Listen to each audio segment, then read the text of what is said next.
শোনা বাবু, এই সময় এখন 2026 চলে, এটা 90-এর দশক না। এই সময় পারবে না তোমরা। গত 3-4 দিন ধরে ছাত্র দলের নাটক দেখে দেখে আমি মাঝে মাঝে হাসি, আফসোস হয় ছাত্র দলের জন্য, খুব মায়া হয়। তারা মনে করেছে এটা 90-এর দশক, 90 সালের পরে যেমন করে গণরঙ্গ গেস্টমে সূচনা করেছিল, তারা মনে করেছে এবার বোধ হয় আবারও পারবে।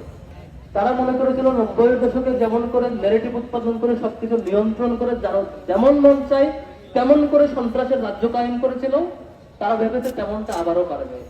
তারা মনে করেছে ছাত্রদল প্রতিষ্ঠা হওয়ার পরে, সেই জিয়াউর রহমান প্রতিষ্ঠা করার কিছুদিন পর থেকে 5 বছরের মধ্যে শত শত শিক্ষার্থীকে হত্যা করে যে পার পেয়ে গেছে, সেটা বোধ হয় এবারও পারেনি।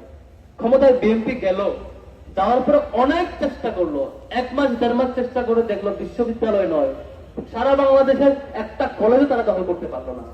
তারা হতাশ হয়ে তারা কি আইডেন্টিফাই করলো? তারা আইডেন্টিফাই করলো একমাত্র ছাত্র শিবিরের কারণে তাদের পক্ষে ক্যাম্পাস দখল করা সম্ভব হচ্ছে না।